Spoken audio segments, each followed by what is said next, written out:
Let me convince you that Cursed Child actually fixes and explains the plot hole problem that is time travel in Harry Potter.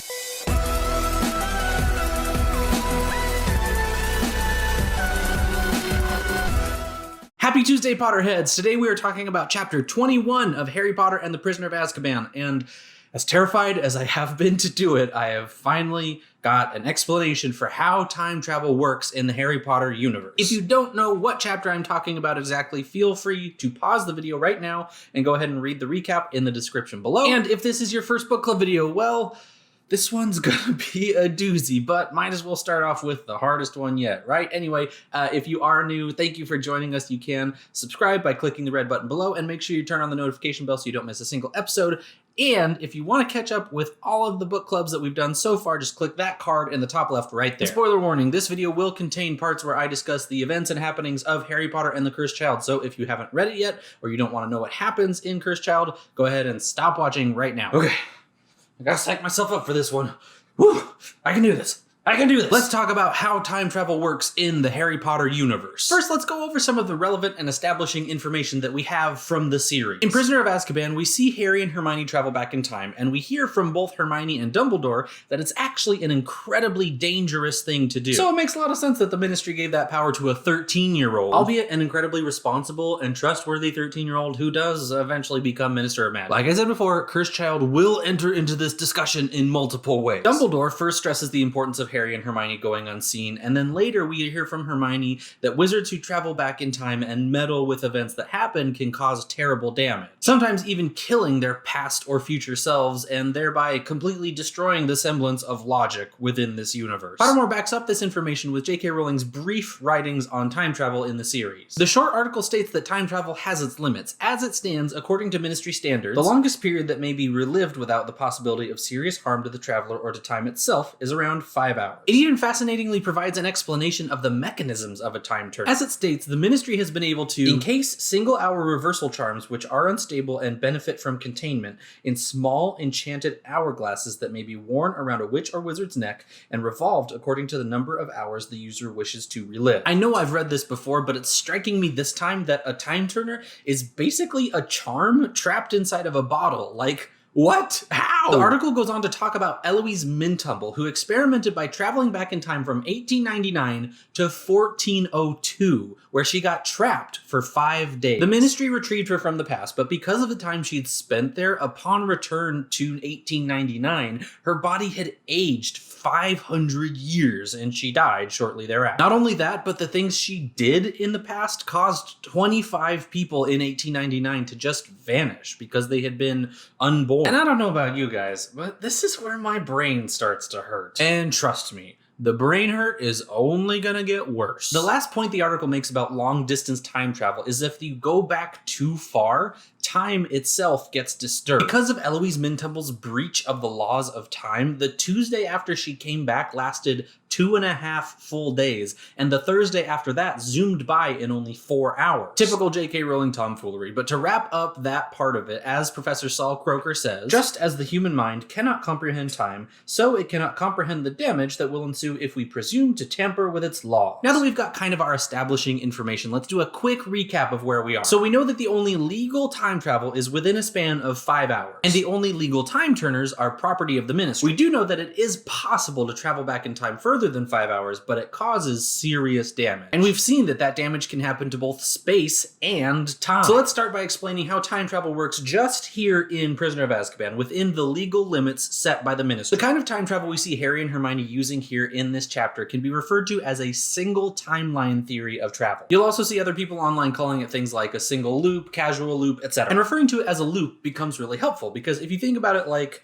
this strap here on my apron, we make a loop out of it and it becomes this, and it's still only one piece of string. And so Harry and Hermione are still traveling in only one direction on it, but this string has a kink in it at some point that sends them back to the loop to the same point in time, and then they keep traveling along the string in that same direction. So they're pretty much traveling on this same point in the string, and it's really hard to do this holding it upward, but they travel back on the loop until basically they get to the same point where they kinked backwards and then they exit the loop. Or at least whatever version of Harry and Hermione you're tracking, they either start the loop or exit the loop. And this is a pretty simple explanation of time travel. This is the Ministry approved and Ministry regulated form of time travel. The introduction of magic as the means of time travel also really helps along the explanation, because the Ministry can just use magic on these time turners so that the time turners only allow this one form of time travel. So this first part of the theory is exactly that the Ministry approved time turners only allow the user to engage in single timeline time travel. Single timeline time travel is convenient and easy because within it, everything you do as the future you in the past has already happened. Since everything has already happened, when you travel back, you aren't really able to change anything. Harry and Hermione have already saved Buckbeak by the time they travel back. Harry has already saved them from the dementors. Sirius has already escaped. So Harry and Hermione traveling back in time doesn't really change anything about what would happen. It just kind of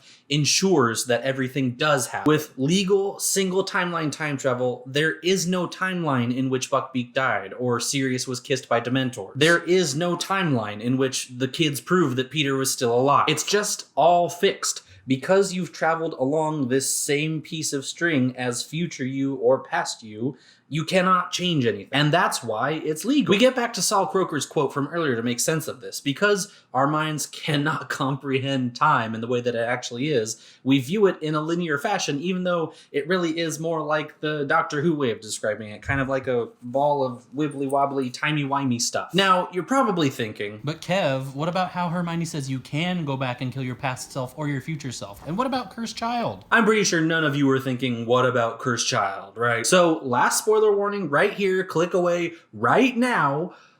But in Harry Potter and the Cursed Child, Albus Potter and Scorpius Malfoy get a hold of an illegal time turner. In their day, all time turners are supposed to have been destroyed because of the fight in the Ministry in the Order of the Phoenix. But those were just the Ministry's time turners. The time turner that the boys get their hands on is a bootleg time turner. And even though it lets you go back more than 5 hours, it only lets you stay there for about 5 minutes. However, we see that the boys' actions with this illegal time turner do allow them to change the past and impact their present. We also see another time turner in Cursed Child, and this one gives an even better explanation of time travel and its limits and abilities within the Harry Potter universe. And that time turner belongs to none other than Draco Malfoy. Well, originally Lucius Malfoy. But Draco straight up says that his dad had an affinity for collecting really cool but illegal magical items. He says that his dad literally wanted a time turner that was way better than the Ministry approved ones. And this time turner that we see is kind of the perfect time turner, if you will. It allows you to travel not only backward but also forward in time,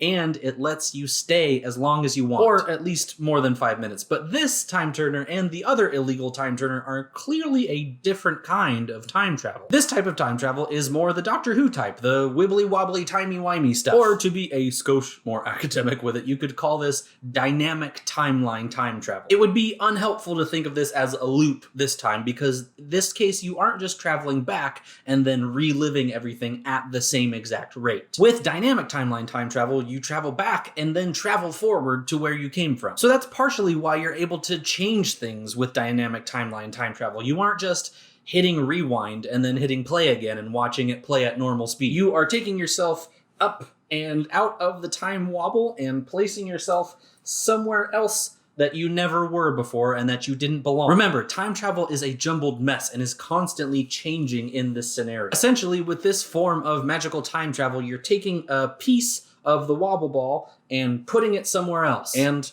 predictably, that has consequences. Time doesn't like being torn apart and rearranged. That is why we see seemingly unrealistic things happening in Cursed Child, like Cedric becoming a Death Eater. Dynamic timeline time travel has literally wounded the ball of time wibblies, and so time does its best to repair itself. And just like a big wound on you, after your body tries to put things back together, you're essentially the same, but the details are different. Time is the same way with this kind of time travel. You've damaged time, so it has repaired itself, and it's essentially the same, but the details are different. Like Harry dying in the Battle of Hogwarts, and therefore Albus is never born in one scenario. And the writers pay fan service to all the people who hate Hermione, and so they're not together in almost every future scenario. Calm down, Kev. Wrong episode. Sorry.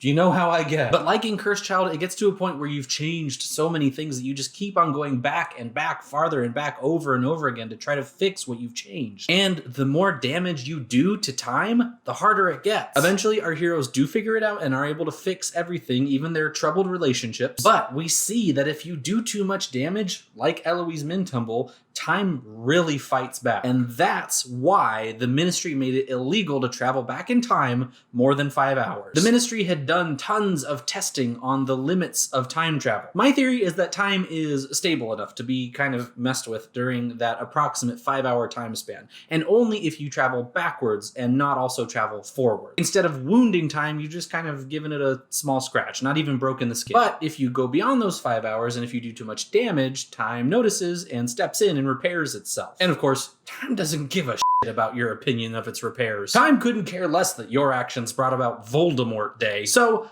let's summarize a bit in case you've gotten lost along the way, because goodness knows I have. Time travel in the magical world exists in 2 ways. Single timeline time travel, which is legal and regulated by the Ministry, and which we see in Prisoner of Azkaban, and in which you cannot change the past. And dynamic timeline time travel, which is illegal and is seen in Cursed Child, and in which you can change the past. And that is an extremely simplified explanation of time travel in the Harry Potter universe. Guys, please leave your comments below. Tell me what you think. Tell me if you disagree with me. I cannot wait to have this discussion with you guys. I'm honestly so excited to talk about it. And you guys, all I want to know for my question this week is, did I do enough to convince you that Cursed Child has some merit?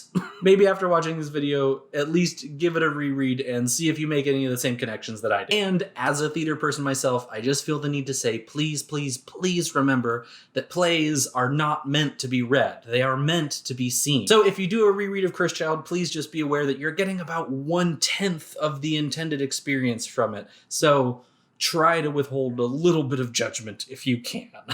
And that is going to be all for this week's video. If you like the video, please give it a thumbs up. If you like what I'm doing and you want to follow along, please subscribe and make sure you ring the notification bell so you always know when I upload, even though I'm pretty regular with my schedule.